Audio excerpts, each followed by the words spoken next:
There is therefore now no condemnation to those who are in Christ Jesus, who do not walk according to the flesh, but according to the Spirit. For the law of the Spirit of life in Christ Jesus has made me free from the law of sin and death.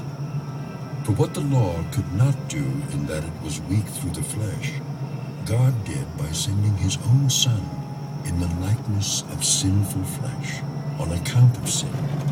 He condemned sin in the flesh, that the righteous requirement of the law might be fulfilled in us, who do not walk according to the flesh, but according to the Spirit. For those who live according to the flesh set their minds on the things of the flesh, but those who live according to the Spirit, the things of the Spirit. For to be carnally minded is death, but to be spiritually minded is life and peace. Because the carnal mind is enmity against God, for it is not subject to the law of God, nor indeed can be. So then, those who are in the flesh cannot please God. But you are not in the flesh, but in the Spirit, if indeed the Spirit of God dwells in you. Now if anyone does not have the Spirit of Christ, he is not his. And if Christ is in you, the body is dead because of sin, but the Spirit is life because of righteousness. But if the Spirit of him who raised Jesus from the dead dwells in you, he who raised Christ from the dead will also give life to your mortal bodies through his Spirit who dwells in you. Therefore, brethren, we are debtors, not to the flesh, to live according to the flesh. For if you live according to the flesh, you will die. But if by the Spirit you put to death the deeds of the body, you will live. For as many as are led by the Spirit of God, these are sons of God. For you did not receive the spirit of bondage again to fear, but you received the Spirit of adoption, by whom we cry out, Abba, Father. The Spirit himself bears witness with our spirit that we are children of God. And if children, then heirs, heirs of God, and joint heirs with Christ. If indeed we suffer with him, that we may also be glorified together. For I consider that the sufferings of this present time are not worthy to be compared with the glory which shall be revealed in us. For the earnest expectation of the creation eagerly waits for the revealing of the sons of God.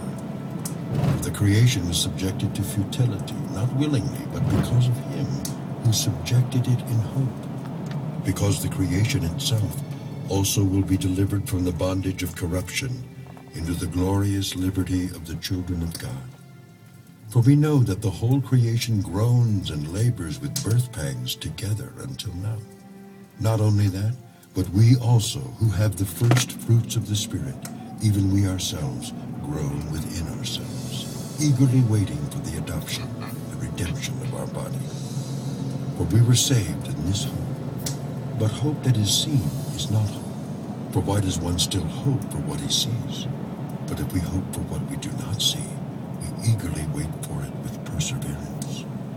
Likewise, the Spirit also helps in our weaknesses.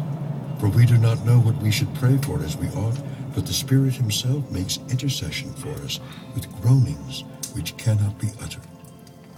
Now he who searches the hearts knows what the mind of the Spirit is, because he makes intercession for the saints according to the will of God.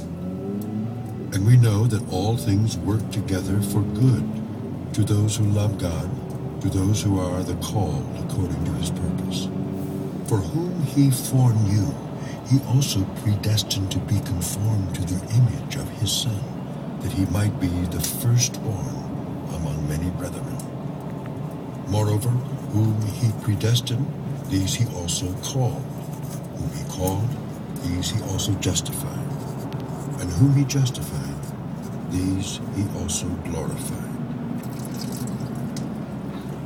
What then shall we say to these things? If God is for us, who can be against us?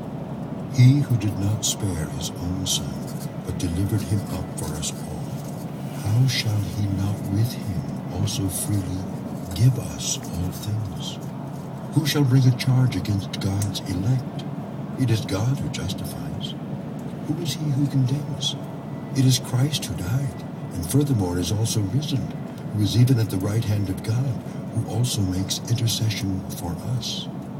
Who shall separate us from the love of Christ? Shall tribulation or distress or persecution or famine or nakedness or peril or sword?